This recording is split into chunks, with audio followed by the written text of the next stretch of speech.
Dober dan in dobrodošli v podcastu upravljavske agencije GOR, kjer gostimo izjemne posameznike iz sveta startupov, scale-upov, danes tudi unikornov, institutorjev in iz drugih kotičkov podjetništva.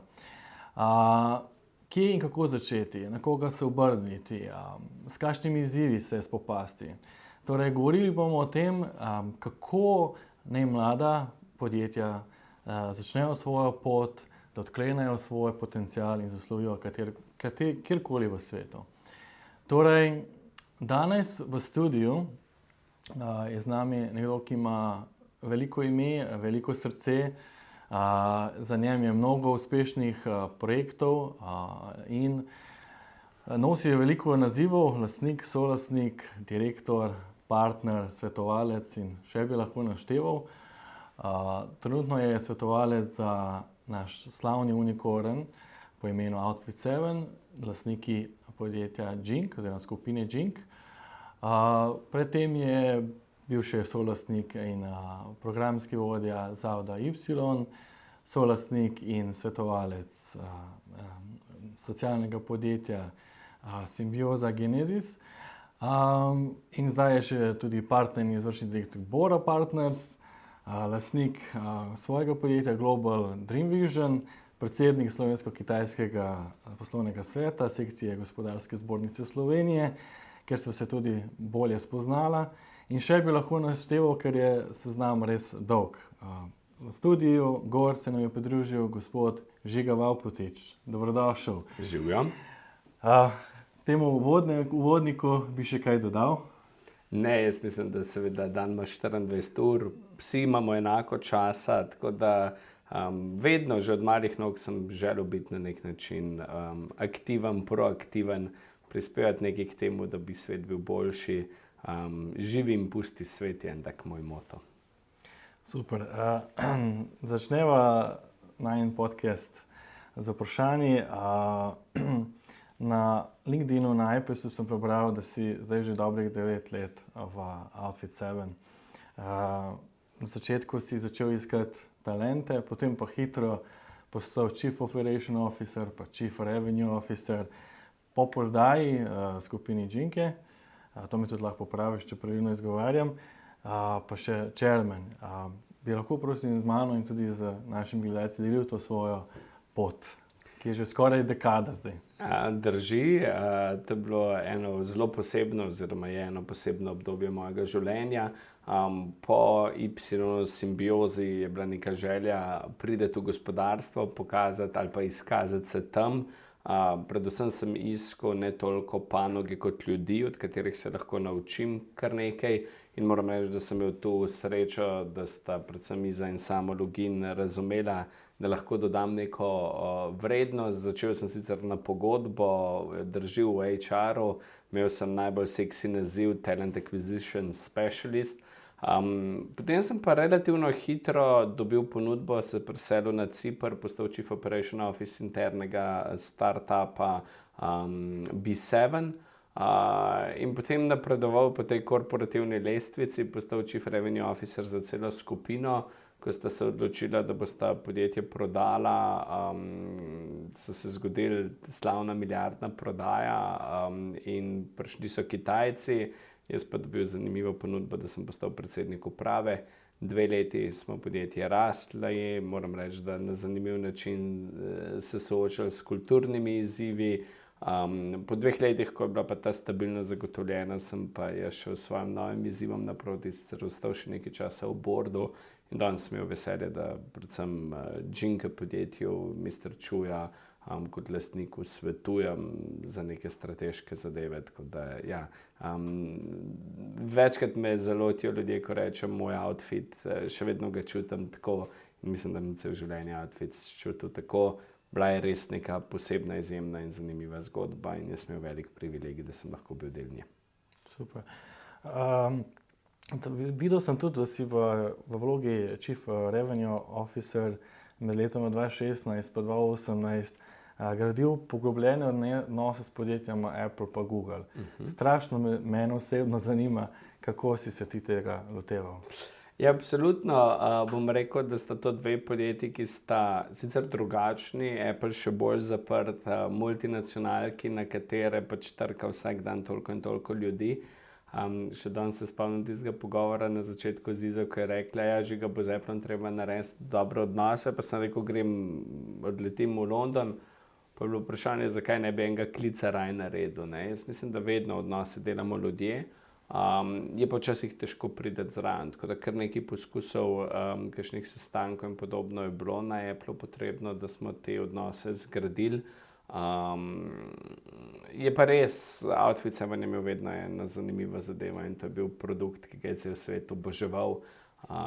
Mislim, da je danes okrog 450 milijonov mesečnih uporabnikov uporablja aplikacije Talking Tom, prek 20 milijard downloadov. Skratka, naredili smo nekaj, da smo zaobjeli s tem joyom, s tem navdušenjem, zabavo Talking Toma cel svet in tako so se tudi velikani zavedali, da smo pomemben ali pa zanimiv sogovornik, tako da so se nam vrata počasi odpirala.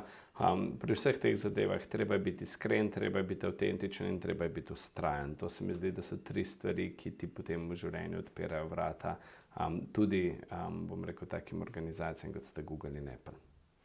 Pa sem prav razumel, da si pol naredil klic, ali si šel v... Potem sem celo odletel v London, tako da sem bil večkrat v Londonu. V Londonu smo imeli v bistvu ta partnership, in potem se je celo to razširilo, da so nas enkrat povabili v Cupertino, Apple v svoje prostore. Tista stavba, moram reči, da je izjemna.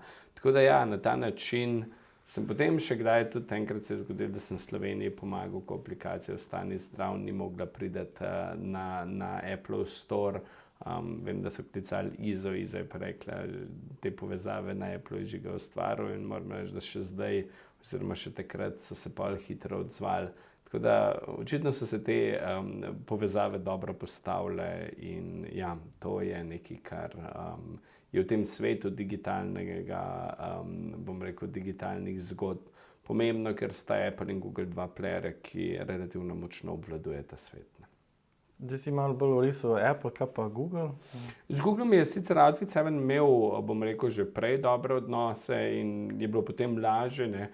Vedno, ko govoriva pač o tem partnershipu, treba razumeti, kje so te odnosi. Ali se samo spoznavamo, ali smo se že spoznali, pa jih lahko poglabljamo. Google je bil takrat že, bom rekel, je bil Outfit 7 zelo cenjen partner na Googlu, tako da sem imel ta privilegij, da sem te stvari samo poglabljal med Londonom, poglabljal med, bom rekel, dolino v Ameriki. Tako da ja, veliko in klicev in obiskov in srečanj na raznih dogodkih. Google je vedno poskrbel lepo tudi za nas. Google Zeitgeist dogodek je bil nekaj, kamor so nas redno povabili. Tam se je srečal svet, zanimivi ljudje. Tako da tudi te podjetja znajo zelo dobro ta partnerstva, bom rekel, peljati in iskati neke zadeve. Seveda je pa vprašanje, kako pomemben si jim. Znajo pa, glede na to, da danes nagovarjamo morda tudi startupe, gledati, opazovati, kdo bo naslednji, ne. Se pravi, vedno jih zanima, kje vre, kje je inovativnost, kje je drugačnost in kje je ta potencial, da nekdo v tem globalnem svetu prebije zgodbo in naredi naslednjega unicorna, oziroma jaz mislim, da zdaj počasi ratujejo pomembna že podjetja, ki so 10-kratniki unicornov in podobno. Tako da svet vedno ponuja priložnosti. Že če najino življenje pogledava, ugotoviva, da so prišli računalniki, dobro, takrat so bila majhna, prišel je internet, potem so kriptovalute prišle, oziroma še cel blockchain, zdaj trka AI izjemno na vrata. Tako da priložnosti za to, da lahko naredimo nekaj globalnega, so vsak dan, bom rekel, sigurno tu. Vprašanje je, jih znamo razumeti, jih znamo nagovoriti, znamo mi najti nek svoj prostor pod soncem. To je pa tisto, kar je pač intimna stvar vsakega posameznika, da o tem razmišlja in najde nek prostor, ja, pod soncem. Pa smeš nam razkriti, s kom konkretno si bil največ na vezi, v bistvu kot v tej vlogi? Obe podjetji imata predvsem za partnershipe dedicirane ljudi, ki so potem, bom rekel, fokusirane prav za tvoje podjetje. To so bili ljudje, s katerimi smo imeli potem lahko tudi dnevne, bom rekel, kontakte, ali če smo kaj rabili, oziroma če je bilo karkoli.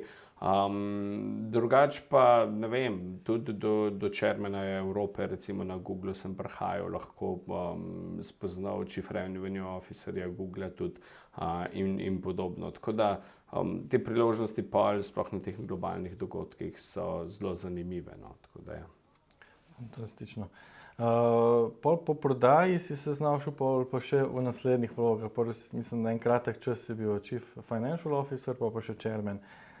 Zanima me ta moment, ko ti Kitajci zaupajo ta mandat in Iza pa sama sta ti tudi, kakor sem videl, vklepajo, ampak se mi je zelo pomembno, da sta tudi ona, da tudi tebe pol priporočila tem novim lastnikom. Gotovo je igral to verjetno ključen element v tem pogledu.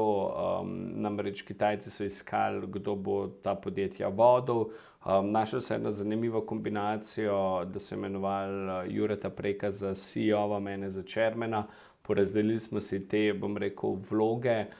Res je, da v tistem času sem bil celo še Chief Financial Officer in Chief Revenue Officer, kar je bil kar tak mal nenavaden kombinacija z vidika korporativnega upravljanja, ampak pri Kitajcih ni nič nemogoče, ko jim rečeš, ampak ne bomo prišli s Chief Financial Officer vlogo in Chief Revenue Officer vlogo v nek konflikt interesov, reče, žiga, postavi dva stola in se pogovarja na enem kot Chief Financial Officer, Chief Revenue Officer.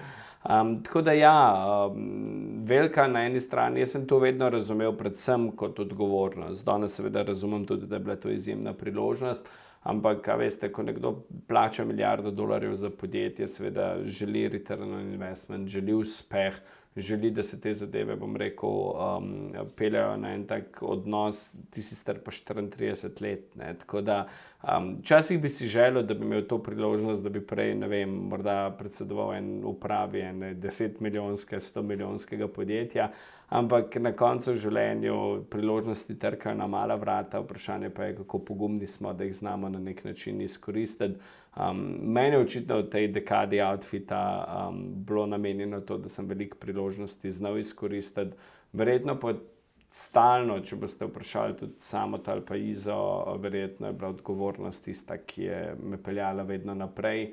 Nikoli se nisem vprašal, kaj je moje delo, ampak sem vedno videl priložnosti, kaj vse še za narediti. Spomnim se, da sem bil Chief Revenue Officer, recimo sem tudi eno vegansko kafeterijo postavil in tako, da sem našel prostor, ugotovil, kdo bo arhitekt.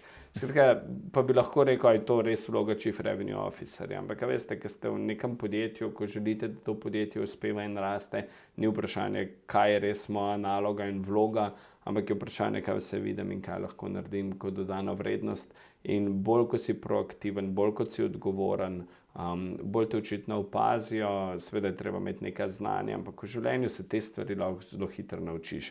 Nekdo, če bi pa 15 let nazaj rekel, da bom pa predsedoval v upravi enega takega podjetja, kot je v bistvu Outfit 7 v Family Entertainment kategoriji, v mobile gamih in tako bi rekel, to se pa ne more nekomu zgoditi, ker v bistvu po backgroundu sem jaz mednarodnik, ekonomist, celo magisterij imam iz upravljanja neprofitnih organizacij narejene.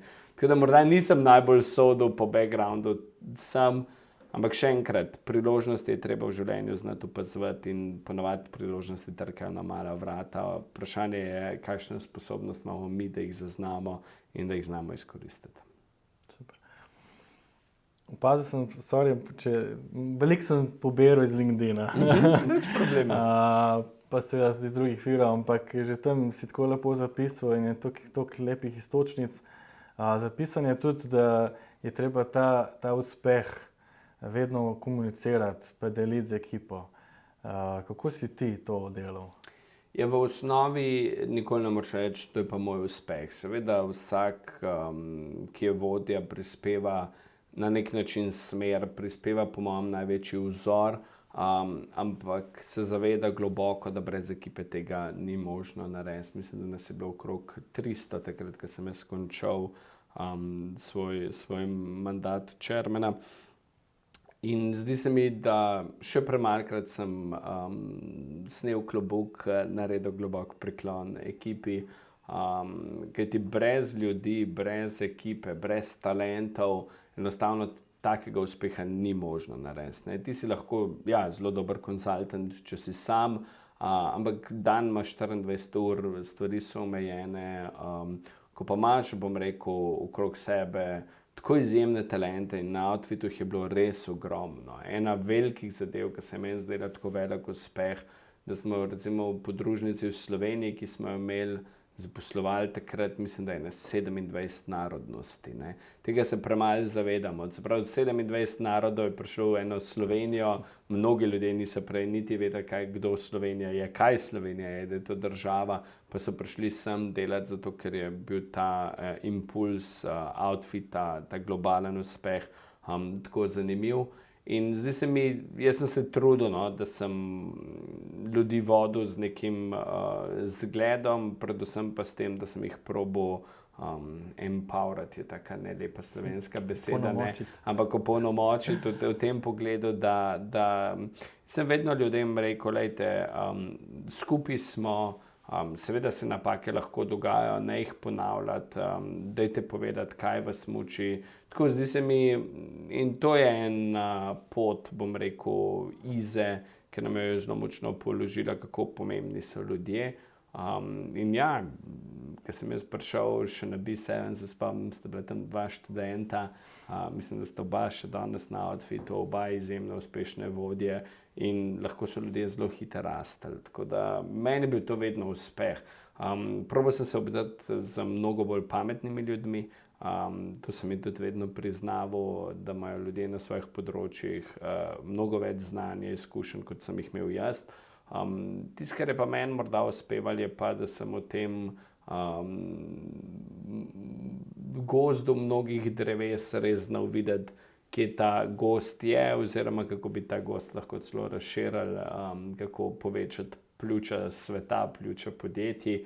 Ta vizionarski vidik, pa predvsem znati razumeti ljudi. No. To se mi zdi, da ko si nekje v vlogi vodje, je to največja umetnost. Hkrati od ljudi pričakovati, da seveda stvari naredijo, da deliverajo, na drugi strani pa jih znati potegniti za svojo vizijo in za zgodbo. V podjetju morajo tudi ljudje laufati v neko isto smer. Seveda je prav, da se včasih kdo ustavi pa reče, zakaj pa v to smer, ne v to smer, ampak na drugi strani je treba stvari poenotiti in se razumeti, kam gremo in zakaj gremo tja. No, tega pa ni pisalo na LinkedInu. 27 različnih. 27 različnih. Mislim, da jih je danes že okrog 30, ja, tako da v Sloveniji. Ja, in Outfit je vedno znal biti ena zelo pestra mešanica barv, okusov, občutkov in vsega. Tako da to je res zgodba, no, na katero moram reči, da včasih se mi zdi, da je škoda, da nismo še bolj ponosni, da iz nje ne črpamo več inspiracije. Knjiga Seven Unicorn Drive opiše to zgodbo, jaz jo vedno priporočam vsem, da jo preberejo, tudi slovenščina je prevedena. Gre res za eno inspiracijo. Dajva si zamisliti, veste, če pogledava, kako je zgodba lahko nastala, ne vem, toliko in toliko let nazaj je nekdo prišel z idejo, zdaj bom pa našel en karakter, kupil ga je na internetu, verjel je, da bo iz njega naredil milijardno zgodbo in to se je zgodilo. Seveda ni tako preprosto in ta pot je v knjigi dobro opisana, v njej bi lahko verjetno ne en podcast naredila, ampak serijo podcastov. Ampak meni je to inspiracija. Če bi nekdo prišel 15 let nazaj do mene pa rekel, kaj enega mačka bom na internetu kupil, ta maček bo ponavljal za tabo, malo bo rigal, malo bo prdel in vse, ne, bo pa zabaven, bi rekel, come on, ne, ni kaj bolj zanimivega in pametnega za v življenju narediti, kot pa to in verjeti, da bo to ratala milijardno podjetje, ne. Samo je vedno bil in po mojem bo en tak genialc, ki razume, kaj svet rab, kdaj rab.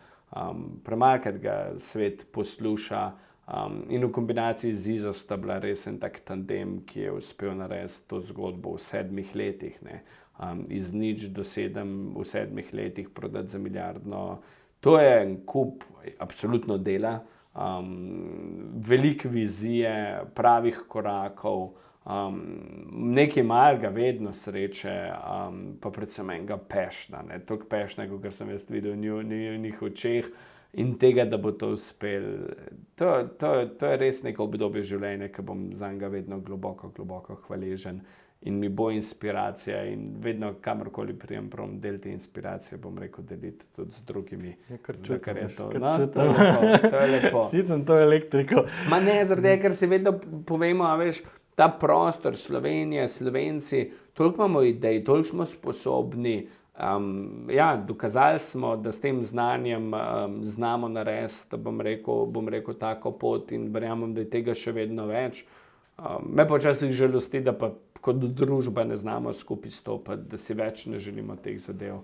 Ampak če bova šla v to področje tega mojega notranjega homopolitikusa, bova zajadrala povsem drugam, tako da vrneva se na vprašanje, ampak ja. Ja, jaz tako, kot si prej začel naštevati, če gremo nazaj od tega strasti in tudi teh poti, tudi se mi zdi kar lepo, neke stvari so opisane, ne, recimo odpiranje studia v Barceloni, 2 tematska parka na Kitajskem, zdaj za projekt Hollywood Movie, odprtje pisarne v Indiji. Mislim, toliko enih aktivnosti. Res me zanima, a si ti pol vsi bil na teh lokacijah, ko se je to dogajalo, ali kakšne so bile tvoje vloge? Gotovo je vedno vloga, ko se pogovarjava o tako velikem podjetju, ne. Zdaj, zelo morava ločiti, ko začneš, si absolutno deklica za vse, ne. Jaz sem imel tudi ta privilegij, da sem bil recimo eden soustanoviteljev ABC Huba, ne vem, če to veš, ampak ker nekaj takih stvari v življenju sem probal v ozadju tudi postaviti, narediti. Mene vedno polni svet z nekimi idejami, z neko energijo. Trenutno sem 130 držav videl, nekako si želim 170 držav videti do svojega 70. leta in pobiram po svetu ideje, inspiracije. In ko greš naokrog, ne vidiš te priložnosti, zgodbe, ampak ja, seveda vse poti imajo neke svoje časovnice. In recimo podjetja, ne, imajo različne te svoje stopnje, ne. In na začetku, ko narediš, bom rekel, organizacijo, ko si startup, takrat delaš vse, deklica za vse si, probaš najti product fit, ki ga prodaš čim bolj globalno, če ti je to želja, ne.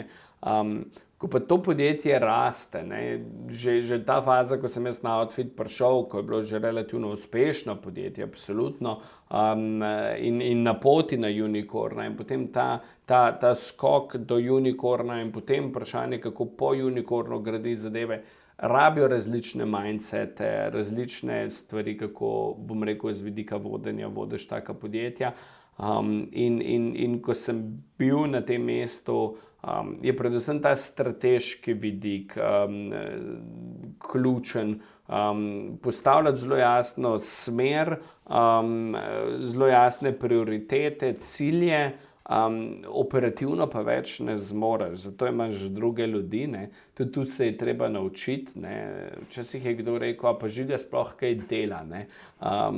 Ko si v funkciji predsednika uprave, ni tvoja naloga, da delaš sploh milijardnega podjetja, neke operativne zadeve, ne. Ja, z veseljem, bil sem, če me sprašuješ, če sem bil kdaj v Barceloni, bil sem v Barceloni, ko smo imeli super zabave, ki so ga ekipe naredile. Bil sem na Kitajskem, videl sem tematske parke. Vse te zadeve na nek način seveda si zraven, ampak ključna stvar, bom rekel, vodenja je razumeti, bom rekel, kam podjetje ne gre in je danes, ne, kje bo čez 5, kje bo čez 10 let in kako to ladjo na nek način obračati in jo peljati. Hkrati pa tisto, kar bom vedno verjel, pa je spet to, bom rekel, en tak legacy Samota in Ize, kultura v podjetju, kako se ljudje počutijo, kaj so vrednote. To se mi zdi, da seveda mora vedno vodja absolutno držati v svojih rokah, biti na to pozoren, razumeti, da samo z najboljšimi talenti, ki so zadovoljni in ki znajo v bistvu ta produkt in svet razumeti, na ta način lahko uspevaš. In to pa je tudi vodja tisti, ki more to v tako velikem podjetju razumeti. Če greva zdaj, tam si že omenil, da zdaj v bistvu ti si direktno nekako svetuješ lastniku, sprav gospodu. Koliko časa ti to zdaj danes vzame? To je povsem odvisno, se pravim. Zdaj, Kitajci so zelo specifični, moram reči, da seveda ja, tudi v tej funkciji predsednika Slovensko-kitajskega poslovnega sveta, ko smo ugotovili, da obstaja neka potreba, da Kitajske premalo razumemo. Premalo razumemo Slovenci Kitajsko, seveda Kitajska pa verjetno tudi premalo razume, bom rekel, Slovenijo. Generalno vedno trdim, v kjerikoli pogovorih, ali je to na najvišji politični ravni, ali je to, bom rekel, ko me podjetniki sprašujejo, kako na Kitajsko. Vzemite si čas in dajte probati razumeti. Ta kulturna razlika med eno in drugo državo je tako drugačna. Jaz kaj tako velike razlike še nisem videl in zato pravim, dajte se spoznavati, dajte si priložnost, dajte si vzeti čas. In na podlagi tega časa se razvije potem neko zaupanje. Ne? In verjetno mi je to uspelo z Mr. Chujem narediti v teh letih. Vedno sem probal tisto, kar sem obljubil, na nek način narediti. Tako da danes, kaj pomeni svetovati enemu od lastnikov take zadeve, je pa zelo specifična in različna zadeva. Ne? Včasih pokliče in hoče nekaj zelo specifičnega vprašati, na drugi strani hoče kakšno stvar preveriti, videti, na tretji strani ti da nalogo in moraš se lotiti kakšnega velikega projekta. Tako da jaz sem tudi vesel, da še vedno tudi z managementom Outfita šinjujemo en dober odnos, tudi z ostalo ekipo. Vejo, da če karkoli me rabijo, moj telefon ponavadi konstantno zvoni in to jemlje različno časa. Ampak ko si v neki taki funkciji, se več ne sprašuješ, koliko časa boš za to dal, ne meriš ur. To so neki drugi odnosi, ki si jih zgradil, jih imaš v življenju. In tako pravim tudi v življenju graditi stvari. Ne. Mene boste v soboto, nedeljo videli velikokrat delati in to bom delal z zadovoljstvom. Hkrati, kaj danes sreda, si lahko vzamem čas in dopoldne snemava tak podcast, lahko bi pa tudi golf igral. Tako da bom rekel, da je to ena taka umetnost ali pa to moj velik privilegij v življenju, da zberam lahko s kom delam, kaj delam.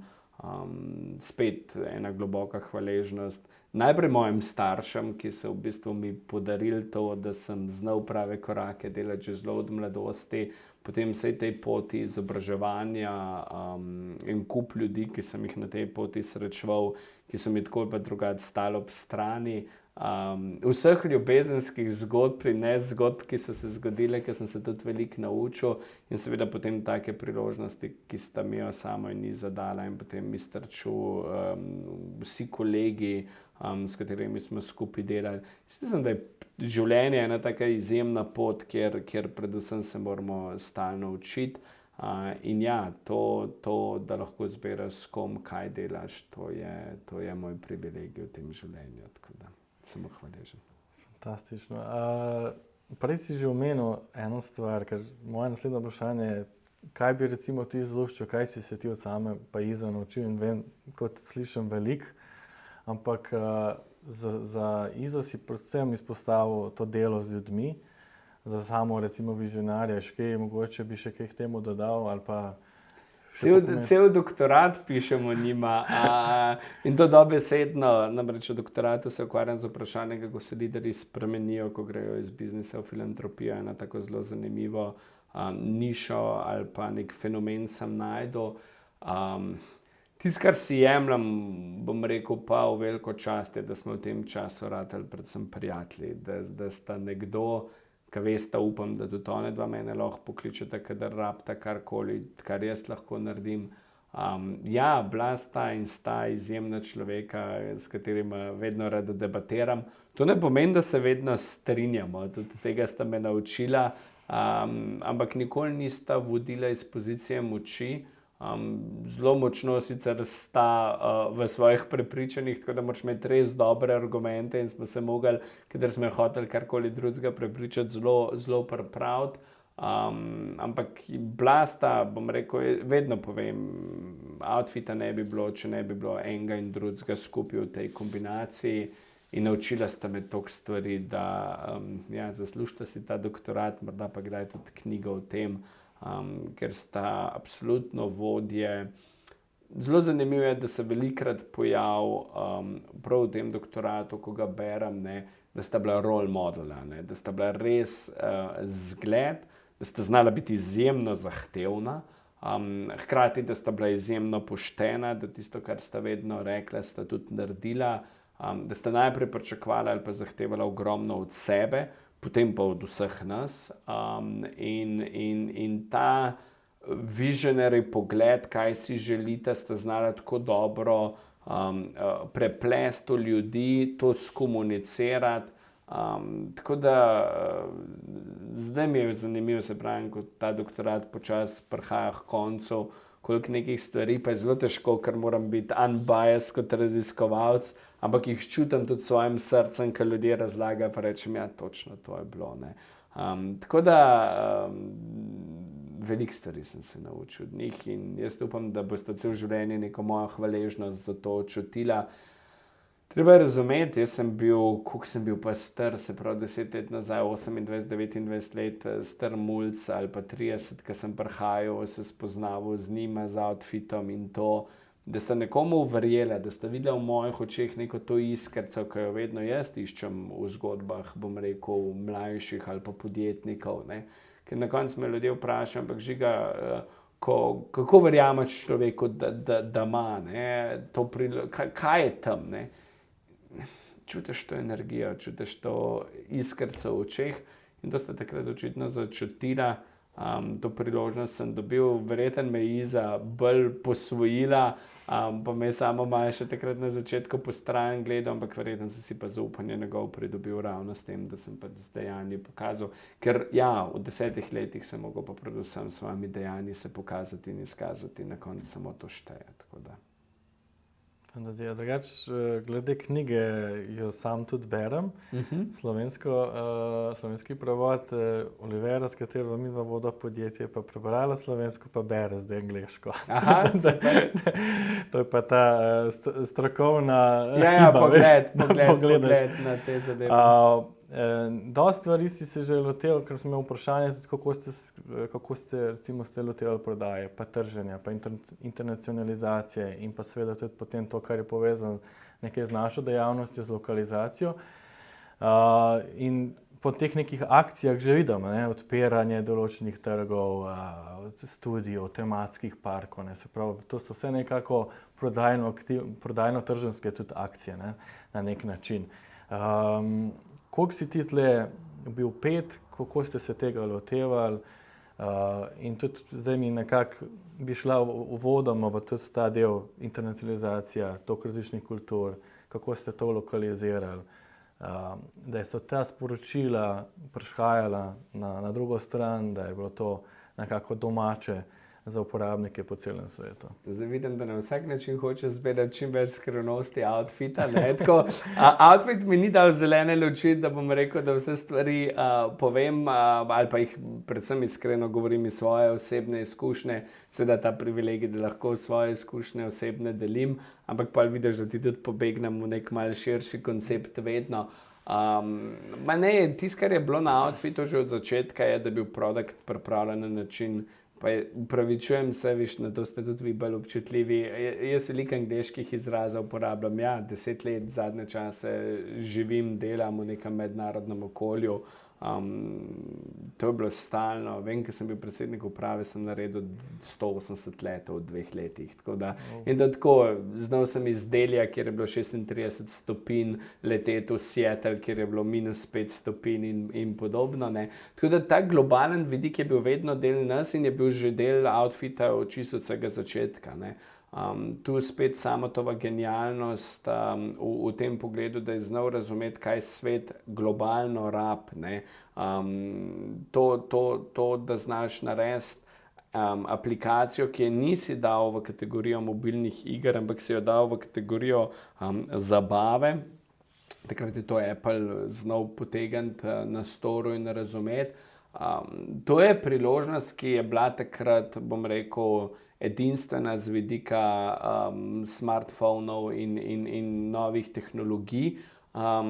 Se pravi, to je to znanje in občutek, ki ga imaš, da znaš razumeti, kako svet vibrira in kaj potrebuje in kam grejo tehnologije in kam grejo trendi. In ni bilo treba veliko z vidika internacionalizacije narediti, ker je bil produkt že zasnovan tako, da si je želel takoj iti v globalen širni svet, ne. Hkrati pa seveda je bilo pa vedno treba razumeti različne kulture, ne. En tak primer je bila Talking Angela. Če bi šel gledat to zgodovino, pa pogledal naše junake, pa je to morda taka banalna stvar, so bili vsi načeloma brez oblek. Potem pa zaradi nekih pričakovanj nekega dela sveta, razumevanja vedno bolj, da seveda naši karakterji niso bili živali, ampak so bili v bistvu na nek način počlovečene bitja, ne, v živalskih podobah, se je pojavila ta potreba, da smo vse naše junake nekoč oblekali, ne. Tako da vedno moraš v teh globalnih zgodbah znati pa seveda razumeti te medkulturne razlike, razumeti, kako svet deluje, in na ta svet se pripraviti in prilagoditi. Tako da ja, globalen produkt ni samo vprašanje, kako uspe, ampak globalen produkt je treba vedno spremljati z vidika internacionalizacije, predvsem razumevanja kultur, ne.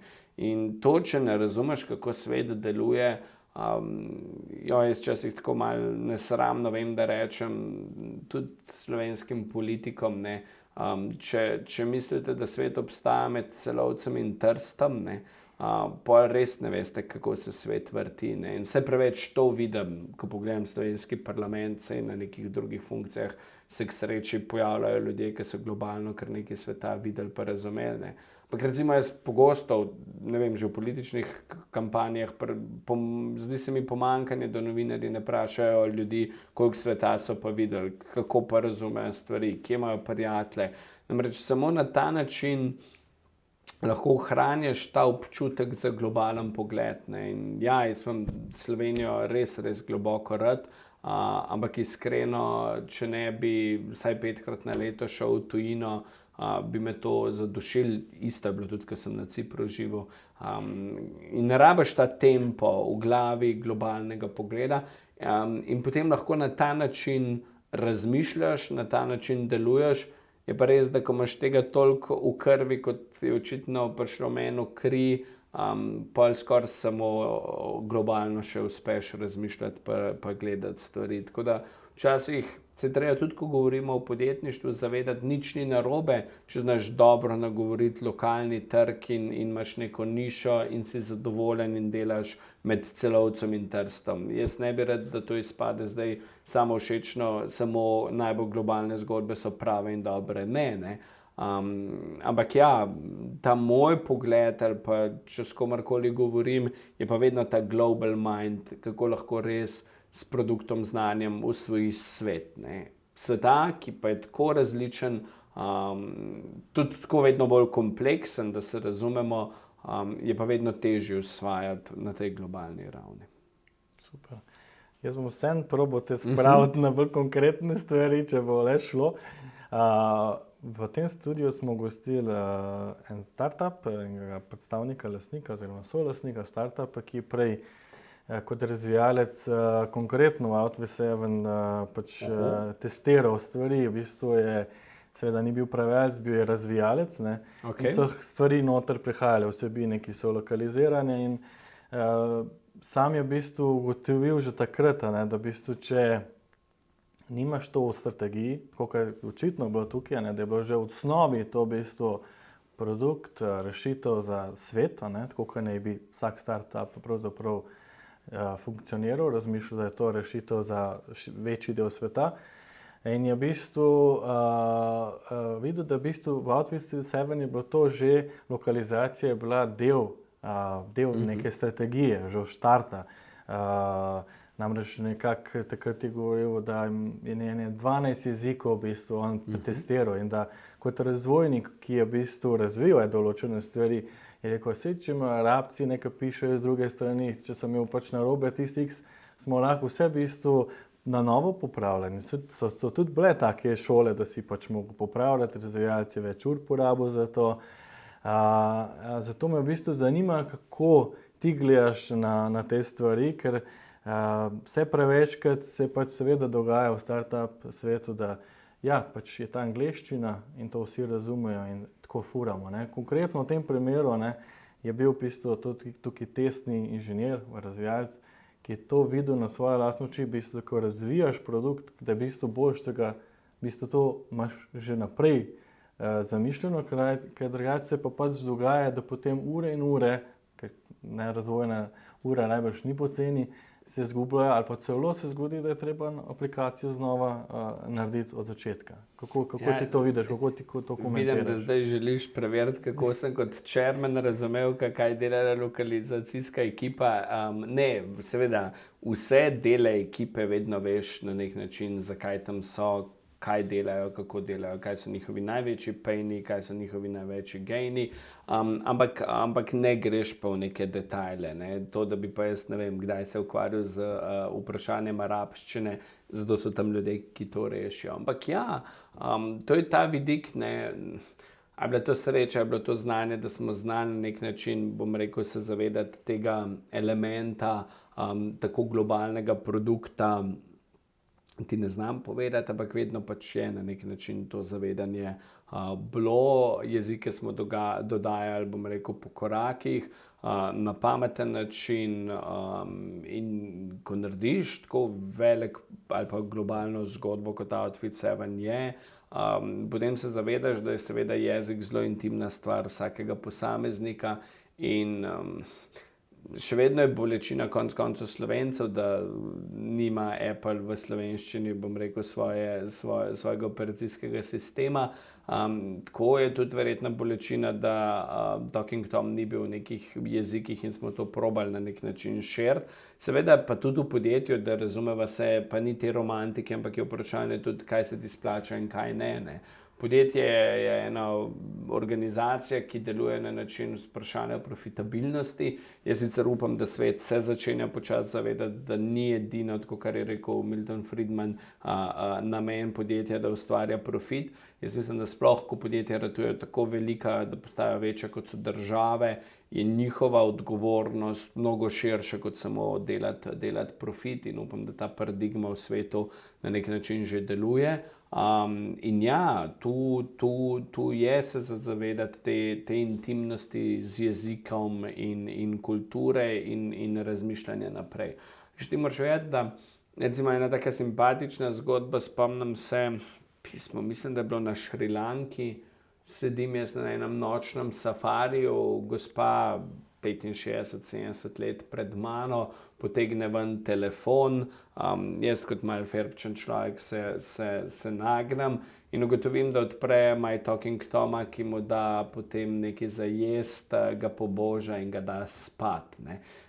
In teh zgodb, kako je to srečevalo po celem svetu ljudi, kako sem jaz na Kitajskem z mojim imenom in priimkom, ko je nemogoče povedati, kako imaš rezervacijo in ko sem dal svojo vizitko, na kateri pa je bil Talking Tom, kakšno navdušenje je to požel, ljudje so se z mano hoteli 2 ponoči, ko sem iz letališča prišel slikati in vse, ne. Tako da, ja, ta globalnost Talking Toma je bila nekje tako v krvi in ja, tudi z vidika jezika in te internacionalizacije smo se jo na nek način zavedali. Očitno so se pa še bolj mogli zavedati naši developerji ravno z tega vidika, da se lahko tu te malenkosti, ki so drugačne in kreirajo nek vpliv tudi na produkt, lahko zelo močne. Ja. Se vem, jaz razumem, ker si bil ti čisto na vrhu, da teh podrobnosti ne poznaš in je tudi prav. Ne, ampak recimo jih poznam, ker smo se pa pogovarjali o tem, dodati en jezik in zakaj in kako. Se pravi, niti ne na mojem levelu, ampak če dobro peleš podjetje, veš, kaj se v njem dogaja. Ne? To je tako, kot Po mojem v družini, če imaš 7 otrok, tudi veš za vseh 7 otrok, kaj se mi je v šoli zgodilo, če si dober oče oziroma dobra mama. Tako da, ja. Zdaj, jaz sem prebral na Apple Store, ker ja, ta podatek ni tako lahko dobiti. Ampak sem prebral in bom seveda tudi zato, da bi, ker je pač cilj tudi, da se startupi nekaj naučijo, da v bistvu tale Talking Tom je na App Storeu napisan v tolikih jezikih. Angleščina, arabščina, francoščina, nemščina, hindiščina, italijanščina, poljščina, korejščina, portugalščina, ruščina, obe kitajščini, poenostavljena in tradicionalna, španščina, turščina. To je 14 jezikov. Ne? In, tako, točno to, mogoče se vrnem nazaj, ko lokalizacija je veliko več kot prevod, ker si v bistvu rekel, da je bila aplikacija treba, da je treba bilo te karakterje, te like v bistvu spraviti v obleke. Ne? To je v bistvu tudi lokalizacija. Ne? To pomeni, da razumeš ta trg in prilagodiš samo rešitev, če lahko rečemo aplikacijo, primerno trgu. Ne? In, zato me je v bistvu zanimalo, ne? V bistvu, kako tudi ti, ki pač si vodil to, kakšen je tvoj vpogled. In me je zelo veseli, da tako, kot praviš, da je bilo že od štarta tako nastavljeno, da je to bilo del strategije, da bo to šlo v svet, ampak hkrati pa tudi, da se potem učiš in spoznavaš trge in se v bistvu prilagajaš tem kulturam. Ne? Tako da mogoče bi bil to samo moj komentar, da te ne preveč. Pa tudi videl sem, da je tudi recimo risanka sinhronizirana v 40 plus jezikov. Drži. No, pa risanki sem imel pa veliko zraven, ker risanka je bila pa v bistvu v mojem času, ko sem rad Chief Revenue Officer, je prišla ven. In seveda nismo nikoli znali risank prodajati in to pa, recimo, tu sem pa cel department mogel jaz postaviti in narediti ekipo, ki je potem prodajala te risanke. Bil sem na prvih sejmih v Cannesu, pa še kje, kjer smo se spoznali sploh s to industrijo, kako prodati te risanke. Včasih sem imel potem globoke debate, ker smo res želeli to kvaliteto. Še tudi v Sloveniji se spomnim, je bila res ta moja želja in takrat nam je uspelo recimo z RTV-jem dogovoriti, da ne bilo pomembno, da so recimo dramski igralci sinhronizirali te zadeve, ne, da je bila to lepa slovenščina. To so nam bile pomembne stvari in ja, s tem sem se pa celo še kot Chief Revenue Officer pa kar ukvarjal. Tako da ja, in je uspeh, ne, veste, narediti en lasten produkt s slovenskim znanjem, saj potem je to ratalo globalno podjetje, ne. Ampak videti, da je nekdo to sposoben razširiti v tako globalno zgodbo, ki je doma v tolikih domovih, na tolikih telefonih, na tolikih intimnih mestih, ker se mi zdi, da včasih ljudje telefon potegnejo na WC-jih in pa futrajo Talking Toma, ga božajo, ali pa zvečer preden zaspijo, če so ljudje osamljeni in to. Bom rekel, včasih se je kdo hudoval pa rekel, ma žiga ta neumen maček. Ampak na drugi strani je videti treba toliko nekih teh intimnih zgodb, ki se dogajajo in je to na nek način lahko tudi nek prijatelj, neki stiski. Za avtistične otroke je bil to, bom rekel, karakter, s katerim so se povezovali. Ja, izvolite, ne, tisti, ki mi boste učitelj to, kam je svet prišel, da rabimo imeti take in take prijatelje na mobilnih telefonih. Ampak dajmo pogledati, je pač to realnost. Ja, ne bom samo upeval Talking Toma v nekih pogledih, absolutno. Preveč časa otroci preživijo za ekrani. Bil sem eden tistih, ki sem bil zelo zato, ko je Apple se odločil, da bo začel malo omejevati ali pa da si želi omejevati te zadeve. Če bi kdaj imel otroke, bi zelo bil previden, koliko pred ekrani preživijo prostega časa. Tu znam biti samokritičen in je prav, da smo samokritični, ampak na drugi strani pa ne bi rad dovolil, da ljudje rečejo, nek blesov, neumen maček, ki prdi. Ne, veliko lepega in zanimivega je prinesel in te zabave, te neke ko vidiš enega 80-letnika, ne, ki se Talking Tomu tako iskreno nasmeji, res ugotoviš, kako je znala ta aplikacija spodbuditi na nek način otroka v tebi notri in v mnogih ljudeh po svetu. In to je ena taka dodana vrednost, absolutno. Tudi jaz sem poskusil, je zelo zabavno. Veš kaj, mogoče se zdaj malenkost greva nazaj, si tudi že izpostavil ta slovensko-kitajski poslovni svet, v katerem sva midva aktivna, ti si predsednik in zdaj se večkrat zgodi, tudi več dogodkov je, tako da v bistvu pride kakšna kitajska delegacija. Zadnjič sem bil tudi sam enkrat na drugi strani mize, poslušal ta podjetja iz različnih koncev Kitajske. Zdaj se je že parkrat zgodilo, da je tudi kakšen tolmač prišel z njimi in pomagal pri tej komunikaciji, da so nam pač v angleščini povedali, kaj so oni v kitajščini povedali, obratno, kaj smo mi v angleščini, so potem oni to prevedli v kitajščino. Sam sicer sem mnenja, da bi bilo boljše mogoče slovenščina kitajščina, da še vedno svoj jezik govoriš, ampak kljub vsemu me zanima v bistvu veliko teh startupov, ki sem jih jaz zdaj v tem kratkem času spoznal. Vsi pač gledajo ta zahod, vsi bi pač imeli vse v angleščini, angleščina je dovolj, Amerika je dovolj, hkrati pa sami ugotavljamo, da v bistvu je tam en velik del sveta in zelo zanimiv del sveta in ti imaš res tukaj ogromno izkušenj. Me zanima, kako sploh v bistvu se tega lotevati, zakaj je potrebno imeti to tolmačenje, zakaj je potrebno se sporazumevati v njihovem jeziku, razumeti to kulturo. Ti praviš tudi, da je treba si vzeti čas, da je treba investirati v to, da tudi pride do tega zaupanja, ki je tam zelo pomemben. Zanima me malo širše, kako bi odgovoril na to. Prvič, iz tega vidika, iz vidika lokalizacije, iz vidika razumevanja jezika in kulture in pa seveda tudi potem prodaje. Ja, zdaj hočeš sicer nagovoriti kitajsko, jaz bom pa vse naredil en izlet in rekel, premalo se zavedamo, da tam obstaja še Latinska Amerika, da tam obstaja Afrika, ki na nek način jih popolnoma pozabljamo, sploh pa to delajo ljudje, ki vidijo morda samo zahod. Ja, danes se je treba zavedati, da ima Amerika izjemno zanimivega tekmeca, ki se imenuje Kitajska.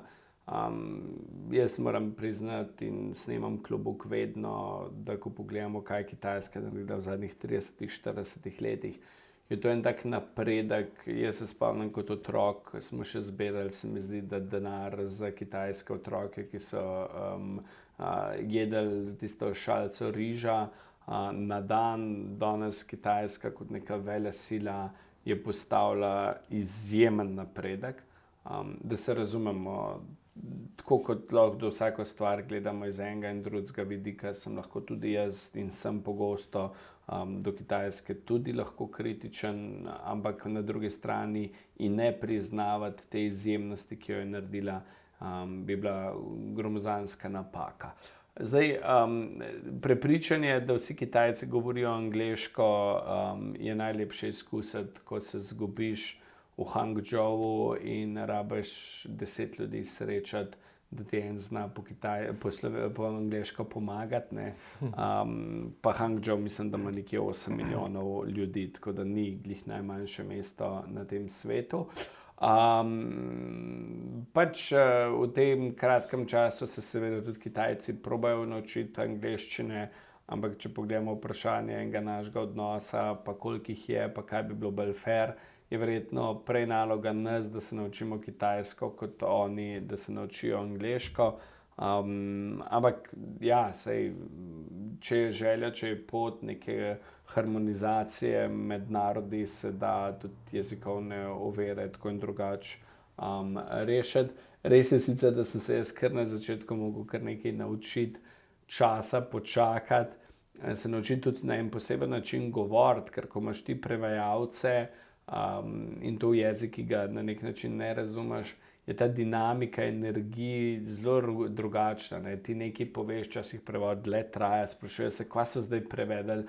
Tako da to je spet ena taka zadeva, kjer ko vodiš neko stvar, te noben ne nauči in se sprot naučiš. Jaz sem se včasih hecal, da mi je samo še žal, da se nisem kvačkati vmes naučil, ker v tistem času, ko oni prevajajo, bi lahko na hitro nekaj skvačkal. Ampak po drugi strani je pa to tudi zelo lepa šola bila, da sem se naučil, kdaj svoje misli bolj urejati, razmišljati, hitreje povedati stvari na krajši način, in si dati dovolj časa sebi in drugim z vidika te korespondence. Tako da, ja, zavedati se, da ko greš na kitajski trg, da bo kitajščina pomemben spremljevalec tebe in tega, kar se tam dogaja, je absolutno na mestu. In ja, velikokrat so pogovori s Kitajsko opremljeni s tolmači. Je pa prav, da se zavedamo tega izjemnosti na nek način trga. Tudi kulture, se pravim, je zelo drugačna. S čimer se začne na Kitajskem, vedno pravim, ko pridejo ljudje na Kitajsko, in preseneča me, koliko ljudi ni bilo še na Kitajskem, ne, ko prideš na kosilo in dobiš toplo vodo v svoj kozarec, ne. In teh malenkosti, ki pa kaže na našo veliko raznolikost, je toliko. To, da recimo, ne vem, pri nas smo navajeni vse pojesti, tam sem se enkrat skregal, ker smo že ta 6. rundo dobili hrane na mizo, pa glih, ko mi smo res pojedli tisto prej, ne, in pokazati na ta način. To so te, lahko bi rekel, kdo malenkosti, ki pa pomembno igrajo to vlogo razumevanja enega drugega naroda in kultur. In tu se bojim, da ima izziv velik Evropa, da si ne dovoli spoznavati Kitajsko. Svojim kitajskim prijateljem pa znam včasih tudi povedati in učitati, da delajo neke stvari, da tudi ne delajo najbolj po koraku, da bi ratali z Evropejci najboljši prijatelji. Tako da tu nas čaka še ogromno dela, in tudi zato Slovensko-kitajski poslovni svet, bom rekel, prispeval ta mozaik različnosti, en svoj prispevek. Iskreno, pa zdaj, če povežem obe zgodbi, ne, vedno me je skrbelo, če so za mizo ljudje sedeli, ki so se samo strinjali z mano in mi kimali. Vedno sem si želel imeti to pisano paleto mnenj, pogledov, za mizo te drugačnosti, ker eno stvar sem vedno rekel, drugačnost nas v življenju bogati. Je pa včasih s to drugačnostjo izziv sobivati, se je treba veliko naučiti. Morda celo predvsem o sebi, ne. V zadnjem obdobju življenja se mi zdi, da se ogromno ukvarjam z vprašanjem, koliko in na kakšen način se ljudje ukvarjamo sami s sabo, ampak to je spet tema za en poseben podcast. Kajti ponovadi nas iritira drugačnost takrat, ko se mi ne počutimo varni, ko se ne počutimo samozavestni. In so tu ene širše stvari, ki jih bi mogel človek pogledati o sebi, o svoji situaciji, ker ta svet je na Maroški tržnici najlepši, ko pogledaš vse te barve, ki jih ponuja, bom rekel, Maroška tržnica, ki jih ponuja konec koncev tržnice po vsem svetu, ki jih ponujajo konec koncev v stikih z ljudmi, ljudje s svojimi drugačnimi zgodbami, pogledi, izkušnjami, željami. In tako se mi zdi, da v bistvu je v nekem zadnjem obdobju Kitajska svojo barvitostjo tudi, bom rekel, prispevala en lep del k temu razvoju sveta. Se pa bojim in slišim tiste kritike mojega romanticizma in mojih roza pogledov, da seveda ravno izziv med Ameriko in Kitajsko predstavlja nek velik potencialni konflikt, ki si ga pa svet ne bi, po mojem, ne želel in mislim, da niti ni v stanju, da si ga lahko privoščimo v kompleksni situaciji, kjer svet je. Super, da zaokrožim zdaj, pa da se vrnem spet nazaj k Loginovima. Sem zdaj ravno pred tem podcastom gledal kratek intervju, kjer si bil udeležen na forumu za prihodnost v kmetijstvu. Pa me zanima, zakaj pa koliko sodeluješ z Loginovima pri teh naporih za boljše okolje. Razumem, da rešuješ človeštvo? In potem bi tekmoval za miss sveta. Ne, jaz mislim, da se v bistvu to je bil začetek našega pogovora, je bilo vprašanje nekega mojega sodelovanja in izkušenj, ki sem jih takrat imel v nekih neprofitnih nevladnih zgodbah, fundacijah in tako. Tako da v bistvu je bil outfit samo izgled, da sem se vrnil domov k vprašanju nekega purposa, vprašanju tega mojega mota, kako živimo in kaj puščamo za seboj. Svet res ratuje kompleksen, vedno več nas je, in se mi zdi, da je Samo zelo dobro razumel, da bo prihodnost hrane en večjih izzivov. In spet imam privilegij, ki si ga štejem v veliko čast, da sedim z različnimi globalnimi omizji in razmišljam o tem, kam gre svet, kako bomo ta svet nahranili in na eni strani, kako bomo v bistvu znali obdržati mamo zemljo, da bo lahko sploh v kondiciji, da bo svet hranila, ne. Tako da ta vizija Logi.Neka je predvsem vizija in vprašanje, kako lahko naredimo dovolj hrane za ljudi, na način, da bomo dovolj ohranili mati zemljo. In to se mi zdi, da je dovolj ali pa je izjemno plemenita vizija, kjer če lahko prispevam en svoj mali košček v ta mozaik, se mi zdi, da je to ne samo moja dolžnost, ampak je to tudi moj privilegij in zato z veseljem sprejemam to, da sem pač senior advisor za strateška partnerstva, in upam, da bom s svojimi znanji in pogledi lahko prispeval k temu, da bo svet lepši, lažji, in da bomo vsaj z vidika hrane znali najti rešitev, kako narediti stvari na pravi način.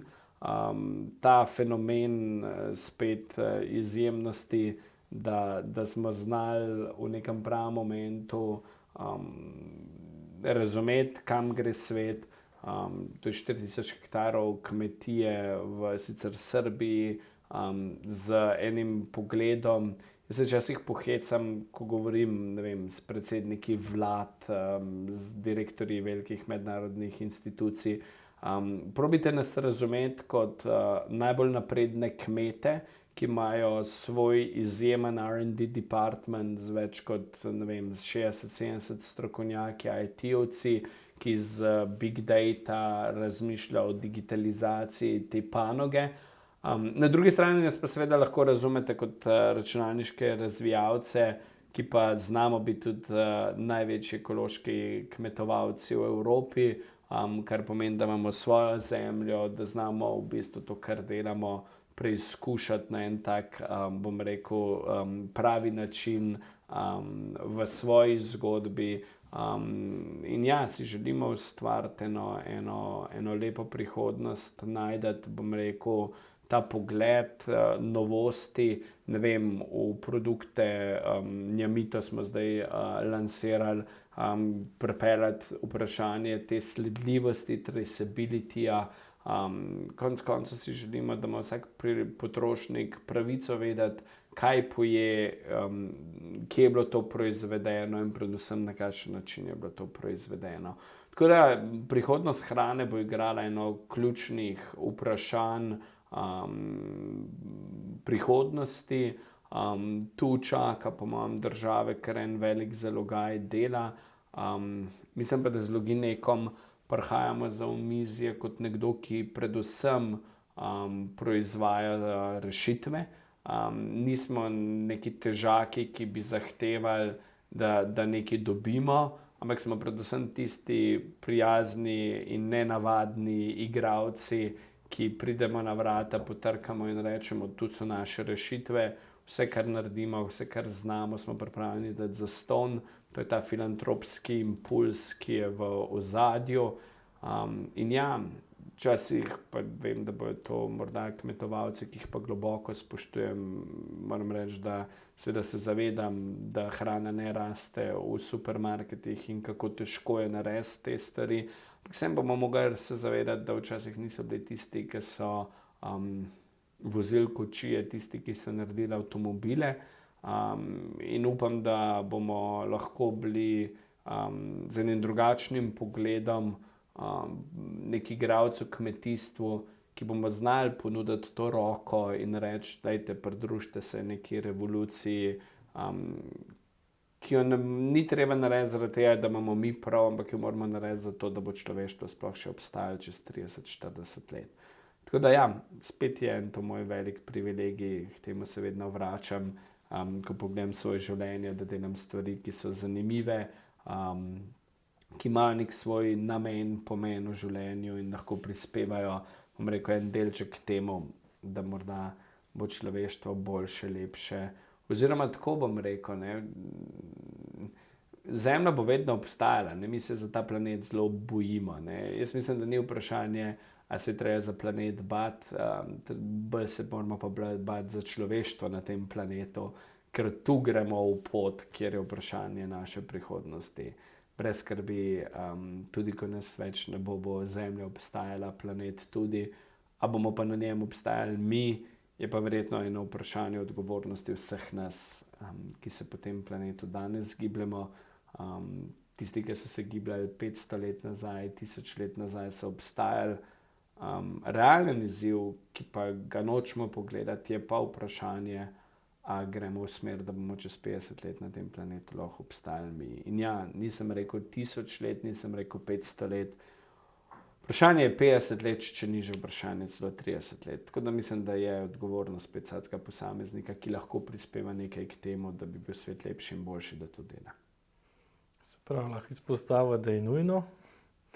Izpostavlja, da so to zelo različni ljudje, ne? Kmetje, razvijalci, filantropi po celem svetu. Gre za globalni izziv in najbrž se lahko strinjava, da je treba spet naslavljati na način, da je čim bolj domače tistemu, ki to vsebino sprejema, ne.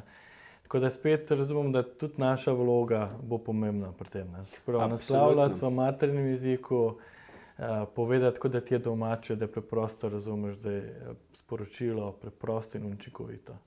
Drži, jaz mislim, da je hrana ena najbolj intimnih stvari, poleg seksa. Tako da zato so tudi spremembe, bom rekel, zelo težke, izzivi veliki, ljudje se borimo proti statusu oziroma želimo ta status quo čim dlje ohranjati. In ja, je intimno in tu bo spet jezik igral pomembno vlogo in nagovarjal vse nas. Dajva zaključiti še, kaj bo v naslednjem letu. Prej si že pred snemanjem razkril, da delaš na doktoratu in ko bo tole šlo med ljudi, boš mogoče celo že doktor. To je odvisno, kdaj bo to šlo med ljudi. Ne bi imel rad prevelikega pritiska, ampak ja, v 2024 Zdaj sem ti namenoma v letu 2024 bom pa jaz ta doktorat sigurno zaključil, tako da ja, tega se veselim. To si že delil zdaj, da v bistvu imaš nekaj potovanj, ampak kaj želiš zase, no, pa za ta svet v naslednjem letu? Jaz mislim, da me čaka eno zanimivo obdobje, ko bom končal doktorat, da se bom lotil pisanja moje knjige. To je ena taka moja zelo intimna in zelo osebna pot, ki je vezana, moram reči, pa na ljubezensko življenje. Tako da bom prinesel, upam, da en svež nov pogled, ki bo pa povezan s tem, kar sem že prej morda tako malo navrgel in začel, vprašanje ukvarjanja intimno samega sebe, samim seboj. Mislim, da tega premalo svet dela, se premalo zaveda pomena tega. Ko pogledam globalne konflikte danes, bi si želel vedeti ali pa razumeti, da so se vodje, ki vodijo ta svet, te države, več znali pogledati vase in se ukvarjati s seboj. In se mi zdi, da so ljubezenske zgodbe lahko ena taka zanimiva pot, ki te do tega pripeljejo. Tako da ena knjiga nastaja že nekaj časa in mislim, da bo 2024 eno pomembno leto, da združim spet neko svoje poslanstvo, to željo prispevati nekaj k boljšemu svetu čez neko intimno zgodbo v knjigi. Tako da jaz se leta 2024 zelo, zelo veselim. Se pravi, bi lahko naslednjič lahko dodal tudi pisatelj, kot nova vloga.